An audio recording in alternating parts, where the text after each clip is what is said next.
UCB Life Issues with Paul Hammond.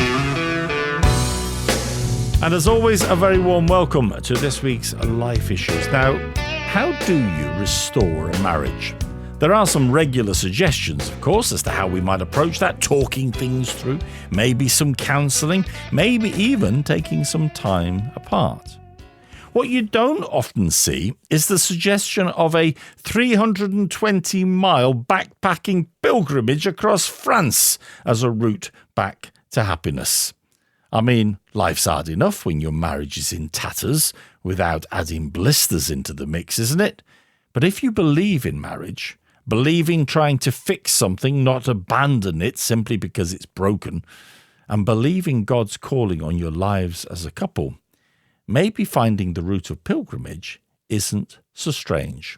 My guests today are two vicars who did exactly that. Their marriage, it says on the back of the book that they have written, was in tatters, with wounds reaching far back into the past. And so they set out on a journey to find healing and restoration. What they discovered has a message not just for marriages in trouble, but for all sorts of relationships that want to build a strong foundation. They are Kim and Penelope Swithenbank, and they've chronicled their journey in Walking Back to Happiness, which immediately has Helen Shapiro playing in my head. Walking back to happiness, oh yeah.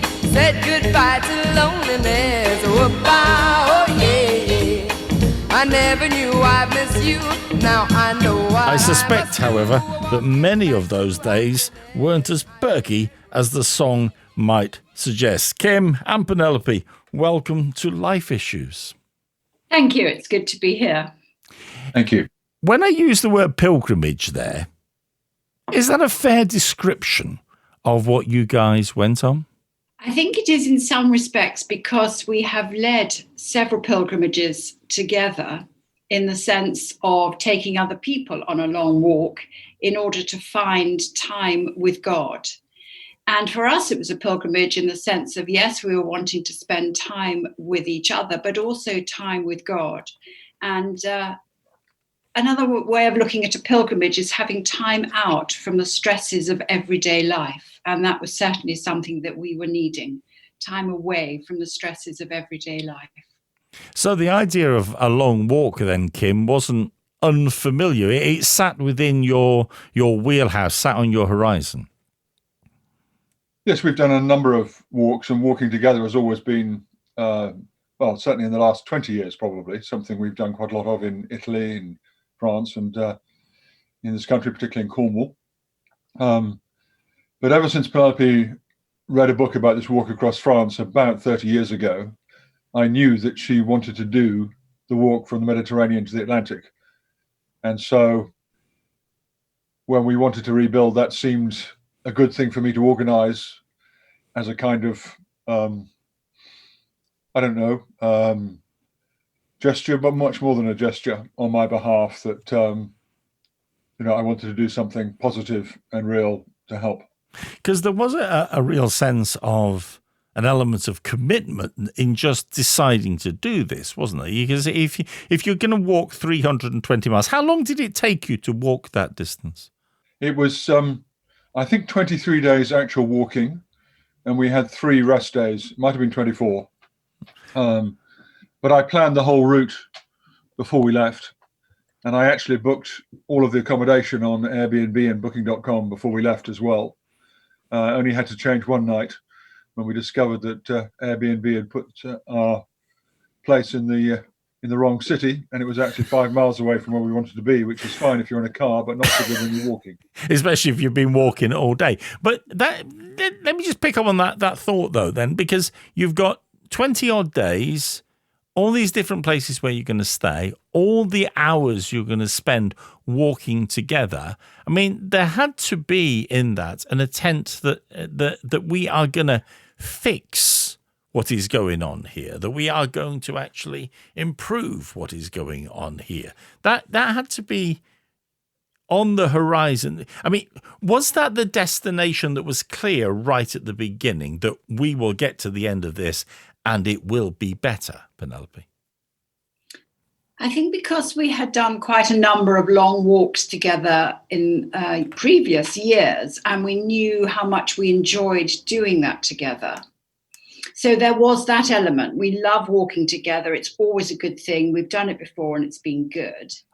There was also the sense that we've been planning it for several years and various things had happened which meant that it didn't take place. For instance, Kim tore his Achilles tendon the year we were meant to be doing it. So there was a sense of anticipation and expectation. We'd been planning to do this for a couple of years, and then at last it happened. And so, yes, there was a sense. We've done this before. We're expecting to do it. And we're really looking forward to it, not quite knowing what was going to happen. Maybe if we'd known what it would be like, would we have done it? I think we would, actually. I would have done anyway.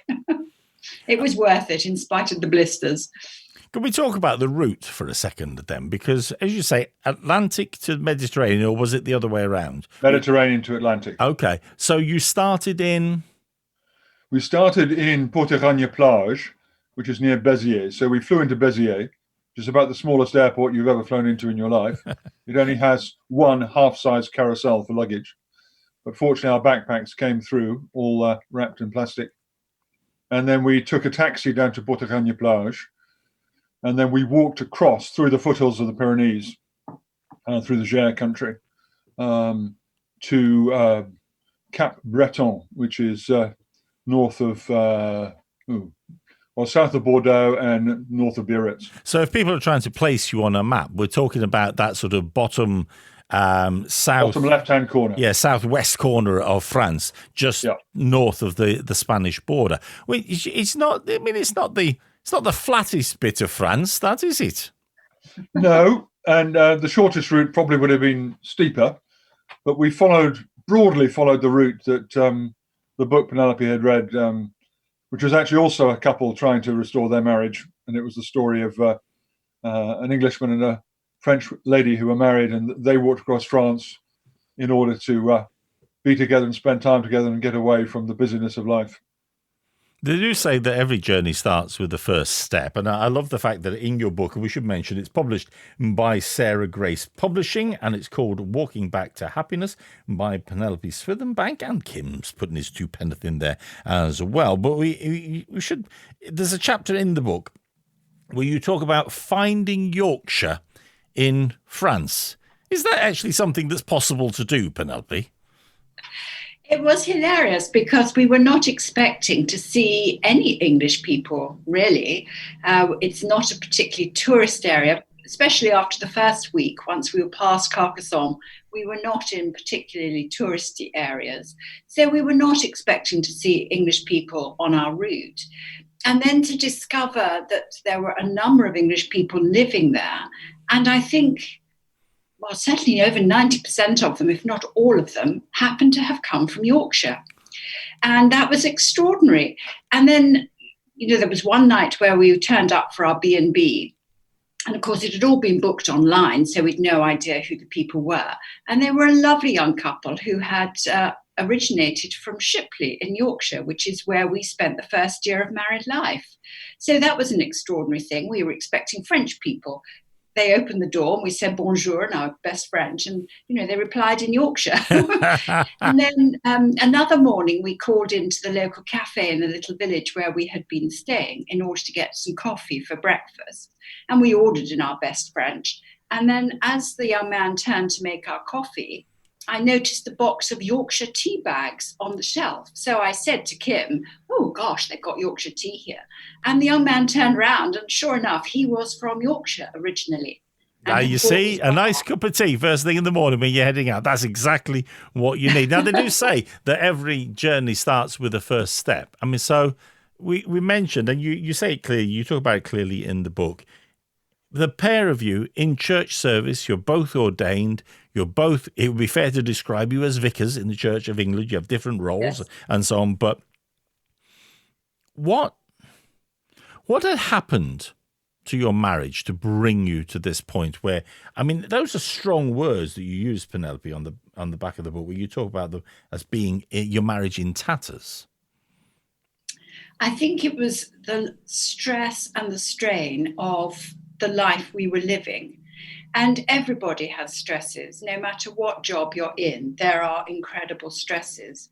I think in clergy life in particular, there is no definition line between work and home, because you're living in a church house. Often the church meetings happen in your home, and you're living in a fishbowl. Everybody can see what's going on. So there's a lot of stress and strain in a marriage.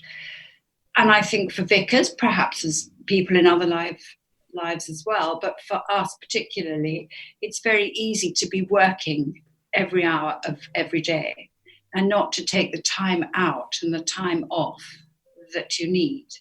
And then there had been illness. Kim had had several different illnesses, which had been of a greater or lesser degree. And I'm no nurse, and I have very little patience, and I'm awful when he's ill. So that doesn't help. And immediately prior to some of this happening, we had been running a retreat house called the Vine at Mays Farm. And it was the most wonderful old building. It was a 16th century farmhouse that we had bought and renovated. But there were a lot of issues to do with old buildings. And people who've had historic grade 2 listed buildings know that it's a nightmare.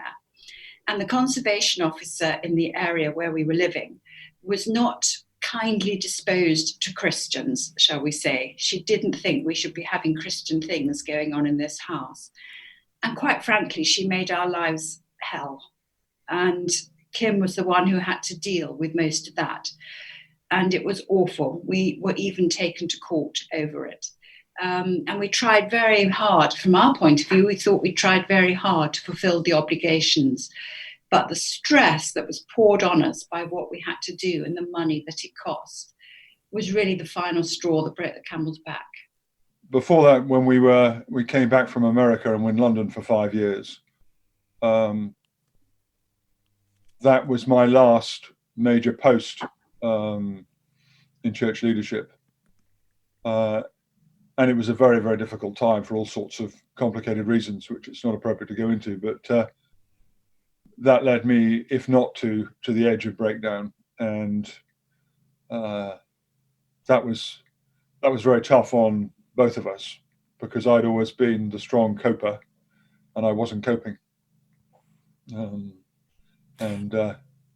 we, as a couple, we tend, I mean, some couples argue fiercely and get it all out in the open, lay it all on the carpet and throw things or whatever. We're not like that. We just go very quiet and turn our backs on each other. We do what we call the do-si-do in the Scottish country dancing, where we just turn our backs on each other and hope it'll just go away. And it didn't.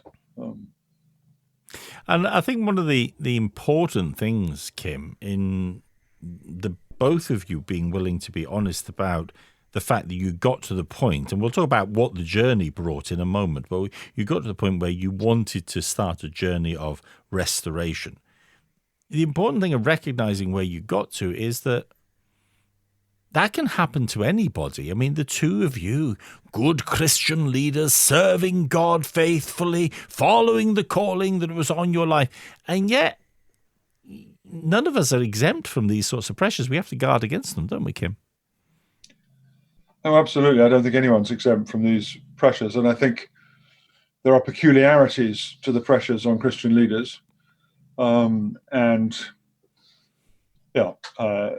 come from working hours. They come from working conditions and where you live. They come from some feelings of, being paid very little compared with most of the people you're ministering to, and looking for handouts for charity, which is not easy. But there are pressures on family life. I've just had a very good friend who's died early of cancer, just 2 days ago. His family are now going through something very hard. What we go through is, there are a whole host of things that every family and every marriage goes through. That was just our story and the peculiarities of Christian ministry, but it's not peculiar to Christian leaders. No, it's not.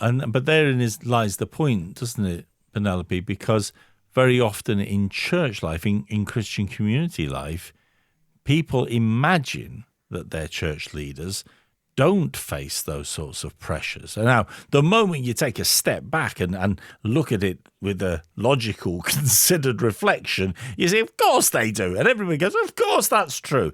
And yet there's almost like an emotional blindness to it in many church communities because we expect more of our leaders.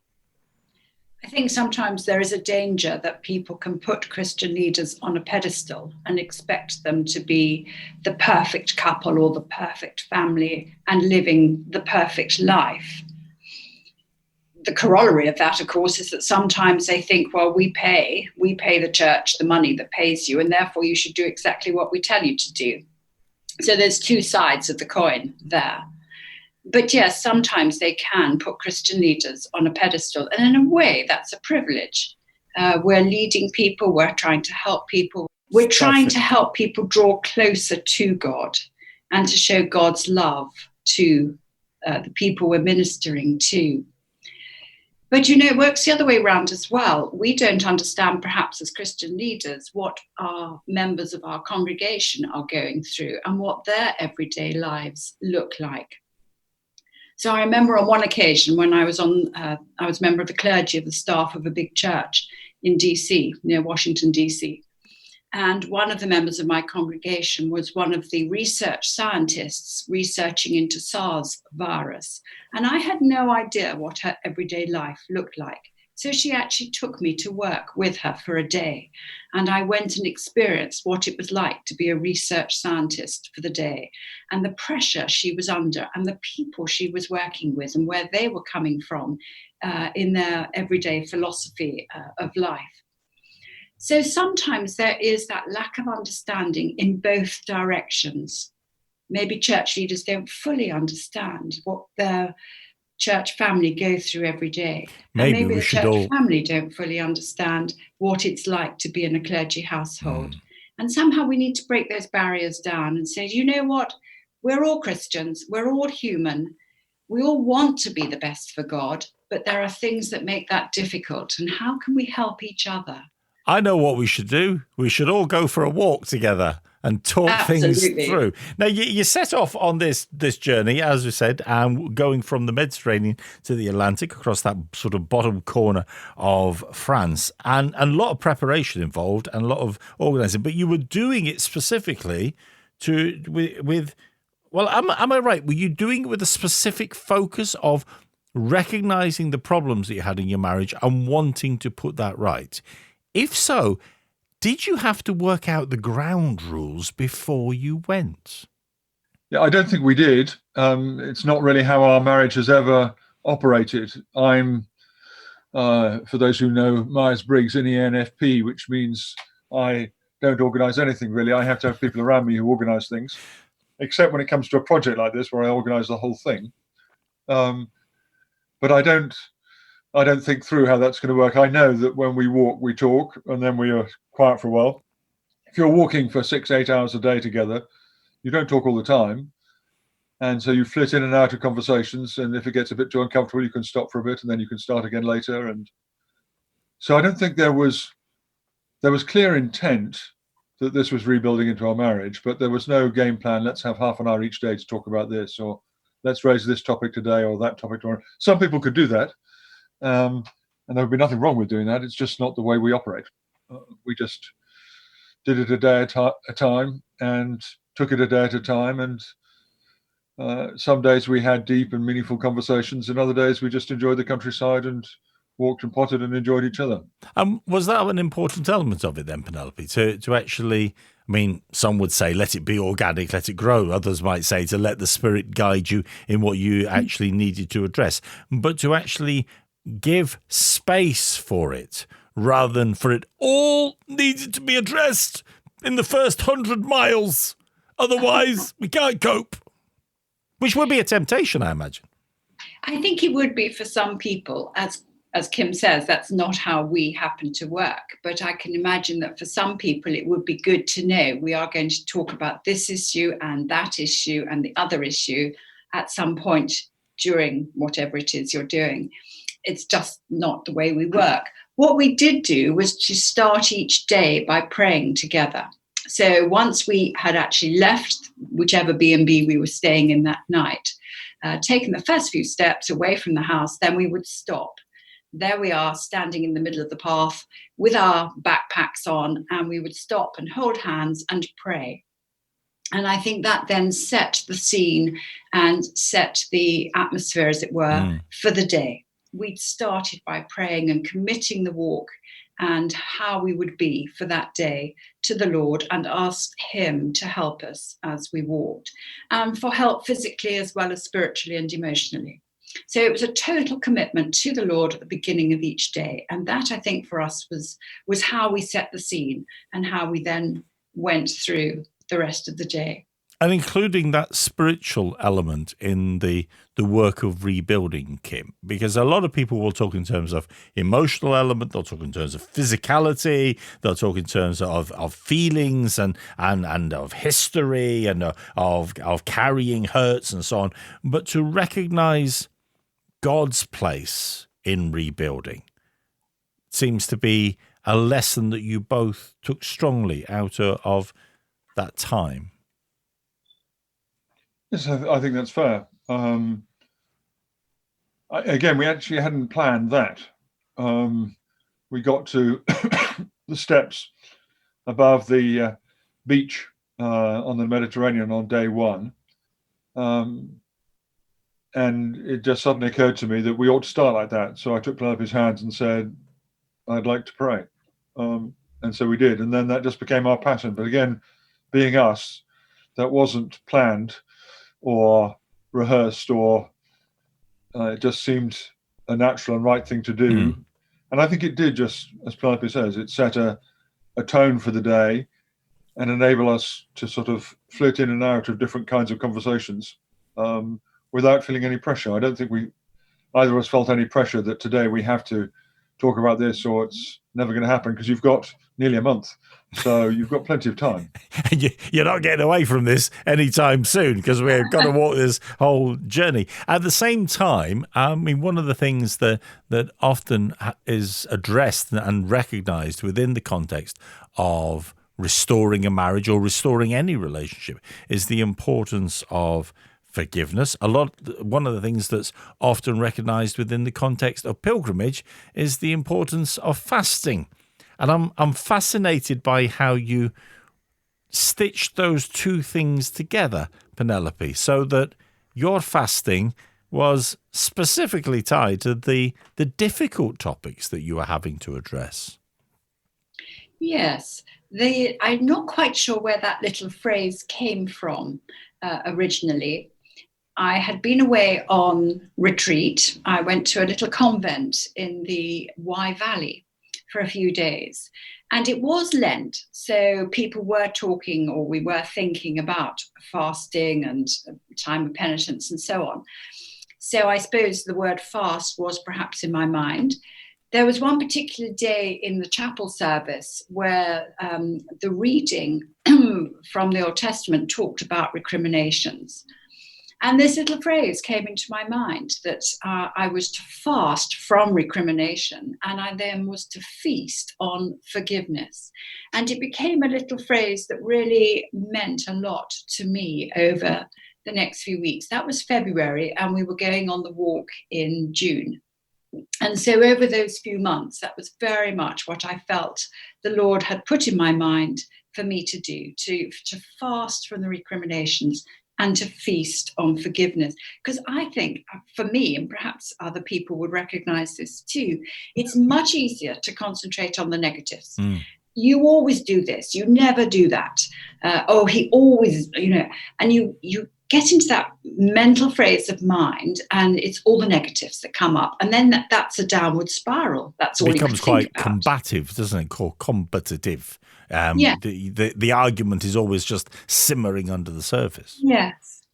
And so therefore to turn it round the other way and to not concentrate on those negatives and being combative and so on about it, but instead to feast on the forgiveness. And for me, that had 2 or 3 specific elements. One was to think about the good things. and to concentrate on the good things and to be grateful for them. I think many of us know these days that actually the gratitude changes the neural pathways in your brain, and being grateful for something makes a huge difference. And so to list 3 or 4 things, either in my mind or actually to write them down sometimes in my journal, 3 or 4 things that I was grateful for about my husband, instead of all the negative things that really annoyed me. What am I grateful for?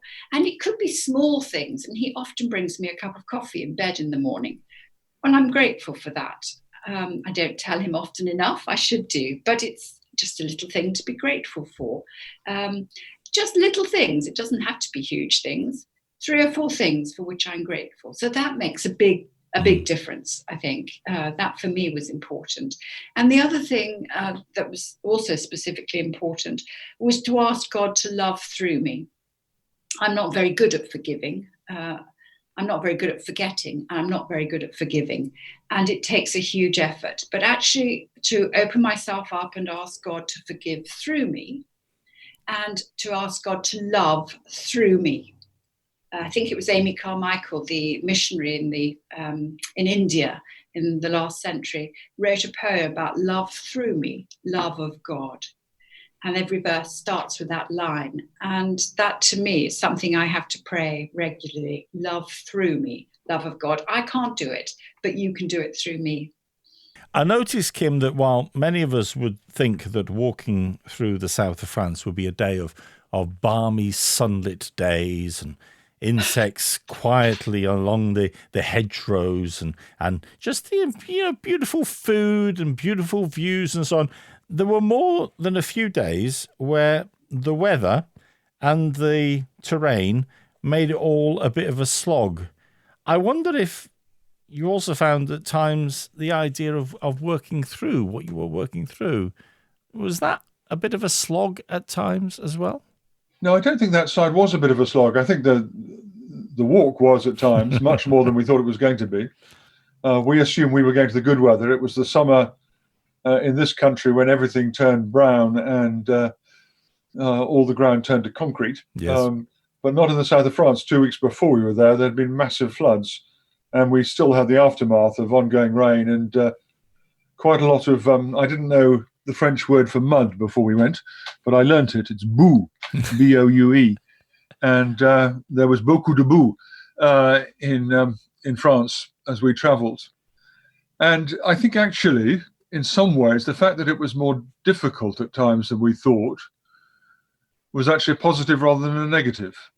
Because when you go through difficult things together and you're on the same side, then that's strengthening. I think something we've often, Plump has often said to me is, at our best, it's always been us against the world together. Not, that we're anti-everybody, but I mean, we're a team together facing whatever challenge in ministry, in life, in family, whatever it might be. And that is one of the things that had broken, really. It was no longer us together against the world. We were each fighting our own separate battles against the world, quietly against each other as well. And doing this together and it being difficult actually renewed that sense of it is us together against the mud, us together against the rain, us together against the wind. And then, of course, there were beautiful days when the sun shone, but less than half. Penelope, I wonder what surprised you in all of this? Several things come to mind, just being slightly facetious. The fact that we never arrived in any place on market day. So I had visions of buying lovely fresh tomatoes or smelly cheeses from the markets as we passed through. We never once arrived anywhere on the local market day. Who organised this itinerary? But more seriously, I think I was surprised by how much care my husband took over me and over my feet in particular. So he had blisters early on. I had blisters much later because my boots wore out. My wonderful walking boots actually wore out and were taking in water from underneath. And then the soles started coming away from the lower bit. And he ordered new boots to be delivered to one of our B&Bs. And they were exactly the same size, same make, everything. But they were new boots. Yes. And they hadn't been worn in. And so I got terrible blisters. And I was surprised by how much care and how solicitous he was about my blisters and about looking after me. And that really surprised me. So was it that? I mean, because Kim said there the one of the sort of the place that you'd fallen into where was that rather than working together, you were kind of working individually. You just had to sort of, I don't, a cliche would be drifted apart. Was it the taking of time and spending time together in circumstances that were a challenge that actually just let you discover what was already there, but you just lost sight of it? Or did it spark it new? Maybe it was a little bit of both. Maybe I hadn't noticed what he had been doing in the past to help and be solicitous. Maybe I hadn't noticed. And therefore, this was brought more into the forefront and I noticed it more. I suspect if you spent a long time together, as we did, doing something like this, it would either drive you further apart because you'd be shouting at each other how dreadful it was and why ever did you make me do it, or it would, as it did for us, bring you much closer together. And as we say, we'd already walked. We'd had walking holidays before, so we knew it was something we were good at doing together. And I don't think it would be something you'd recommend if people had never done it before and they were suddenly going to do it to bring their marriage back together. I think it might actually make it far worse because you have such hurdles to overcome along the way. And for me, it brought back into the forefront some of the good things about us as a couple that perhaps I had forgotten or pushed down or ignored. There are times for all of us when we struggle with relationships. And it's said that one of the important things, if you're going to build strong relationships, whether they be marriage relationships or whatever sort of type of community we are trying to create, one of the things that is important is to understand about yourself. I wonder what you've learned about yourself on this journey that you've now, because obviously you can't spend the entire rest of your life trekking back and forward across France. So what have you carried? If you could. But what have you learnt about yourselves and are now able to carry with you into your day-to-day life that actually means the essence of that journey is still being unpacked in the onward journey that you're taking with God? I think there are two things. One is actually how quickly one forgets. And I think that may be true for most people. You do learn something, you do discover something or rediscover it. And actually, it's amazing how quickly you forget. It stays with you for a little while, but then with everyday life coming back and all the stresses and so on, you actually forget. And you have to keep reminding yourself. Writing the book for me was quite a big reminder. That was 6-9 months later. That was a huge reminder. I've just recorded it for an audio book, so I had to read the whole thing again very recently, and that was an enormous reminder. Oh my goodness, I had forgotten. It's amazing how quickly I think we forget, and we have to remind ourselves of what we have learned. One of the things we did remember was, as we've said, how good we are when we walk together, and that doing a longer walk together is really good for us. It's a time to talk or not talk. It's just good to do it together. And so we've made sure that ever since we came back from the walk, we've had one day a week, which is a sort of date. It's our date day, if you like. It's not date night, it's date day. We're fortunate as retired people that we can take a whole day and go for a long walk. So every Friday, and Friday used to be day off when we were in the parish. So it's still Friday, day off, and we plan to do a longer walk. So most Fridays we do, what would you say, Kim, 10, 12 miles, something like that? 8, 10, 12 miles, yep. Yes. Rarely less than 8. And we take it in turns to plan where we're going to go, and we set off with our picnic lunch, and we go for a long walk, and it's very restorative. and it reminds us of what we did when we walked across France. So it's good in that sense as well. It's bringing back that sense that we had when we were in France of walking together, talking sometimes or not talking, and just doing something which for us is really restorative. But we have to put it in the diary. I think if it's not in the diary, it doesn't happen, whatever it is. And so for us, Fridays has it in the diary. It's the day we walk. And if one of us, either of us, suddenly finds we do actually need to do something else that day, it's very rare. But if it should happen, like a golf competition, then we ask permission. I think she's looking at you there, Can we Kim. change our walk day this week? So this week he's playing golf on Friday in an important competition. We're walking on Saturday. We've changed the day. But he did ask, he did check. He didn't just assume. But what does that bring then, Kim? Because you say you've made this decision. You've got this intentional action that is a regular part of your lives that is recapturing that sort of the essence of what you were able to find walking across France. What does that bring when you do that on a Friday? What does that bring on a Monday or a Wednesday or you know what I'm driving at? Well, it's probably the most fixed point of the week, particularly with lockdown now and regular church and things not being as regular. Probably our Friday is the most regular sort of pivot point of our week. And it is not completely sacrosanct, but nearly sacrosanct. And we both agree that. I think it's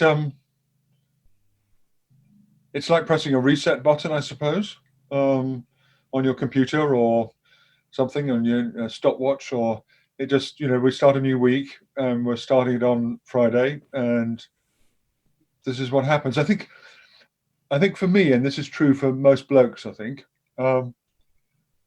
women can sit down over a cup of coffee, look into each other's eyes and talk about deep things. Blokes don't tend to do that. When I'm talking to men friends, I've got a friend of mine who recently helped me respray our kitchen cupboards. And while he was doing the spraying and sanding things, we chatted, but there was no eye contact. And doing something together for men is very important. And then you can chat as you want to or not, and about sport or about something serious or not. And that's the delight of walking. If we're walking as we do on a Friday for normally 3-4 hours, there's time to slip in and out of conversations. There's no pressure. I don't do well with pressure. If someone sits me down and eyeballs me and says, we need to talk about this now, I just shrivel and go into my shell. But if we're talking just as we're walking, then there is no pressure. I can speed up a bit if I don't want to talk about it. And she has to catch up, and she's catching her breath, so she can't say anything. So that works, particularly if we're going up hills, which I go up much faster than she does. You realise that you are giving away all your secrets here, don't you? You realise that next Friday or Saturday after the golf, this is going to be relevant. I mean, it's been great to talk to you guys today, and the book is called Walking Back to Happiness. And it is, for me, it's a very clear expression of, even if you can't walk 320 miles together, there's finding something that is intentional, that you can connect the reality of your love for one another in, is key to building a strong relationship and a strong marriage and a strong future. So I wonder, just in closing, our last couple of minutes together, what your advice would be for others, because everybody goes through difficult patches. And some of those patches, they linger around for many, many years, as was your experience. And they leave marks and scars that linger for many years. What would be your advice for people who are in that place and they want to rebuild, they want to restore, but they can't really see how to go about it? And we don't have a magic wand that we can wave. And I think it would be wonderful if we could all have magic wands that we wave and our marriages are restored. But it doesn't work like that. But there are different things that work for different people. I suppose my general advice would be to have more fun, to find something you enjoy doing together, something that is fun. For us, it's walking. We enjoy walking together, and for us, it's great fun. It'll be something else for other people. Sometimes people don't know what to do. And I would say, well, go back to when you were 10 or 11. What did you enjoy doing? What was fun that you really enjoyed doing? Can you do that with your partner? And each think about what gave you fun and enjoyment? What energizes you? Well, do that together and put it in the diary.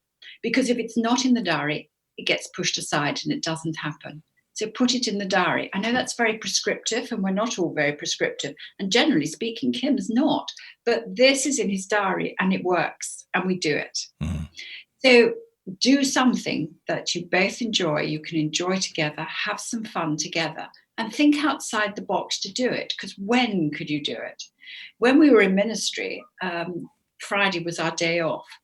And so Friday lunchtime, when the children were at school, was a good time to go out and do something. We couldn't go out in the evenings. Kim would have meetings at church, or, we'd got small children, so you can't just suddenly take off without an expensive babysitter, and we couldn't do that.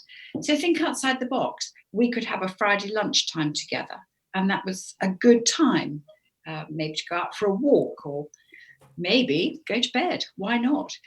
It's finding time to do things, putting it in your diary, and it happens, to have fun together, relax together, do the things that you both enjoy. What did you do when you were dating that gave you fun and you enjoyed? Well, do that again.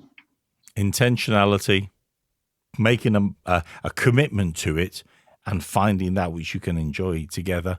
And what about yourself, Kim? What would you add to that? There's a film we all love, I can't for the life of me remember its name, but the character is a con man. And he somehow wriggles his way into pretending that he's an airline pilot and then a doctor. And when he's a doctor and a senior consultant, he has two junior doctors who he asks whether one agrees with the other, and they don't know. And then he says, well, do you concur? And he doesn't say, I concur. And he realizes later he should have said, I concur. And what I've learned to say, and we've all learned in our family to say when Penelope says anything, is, I concur. And as we all know, that the two most important words that any man ever learns to keep his marriage on the right track is, yes, dear.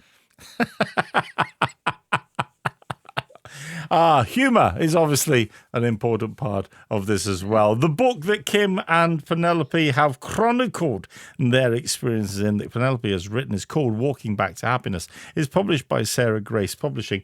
And I think what it does make clear to me is that all of us need to be aware of the pressures that can come into our relationships. All of us need to be aware of the pressures that can come into our marriages. All of us need to be aware of how we can actually create the environment of tension and of pressure and of separation and of just not really pulling together as perhaps we did in the past. And maybe we can't go and take a hike across France to spend time to do it, but maybe all of us, with the people that we love, the people that are precious to us, the people that we value, the people that we know we are committed to and we know are committed to us, maybe all of us need to find ways to be intentional in the time we spend, the fun that we can do together, and the solidity of relationship that we can build by actually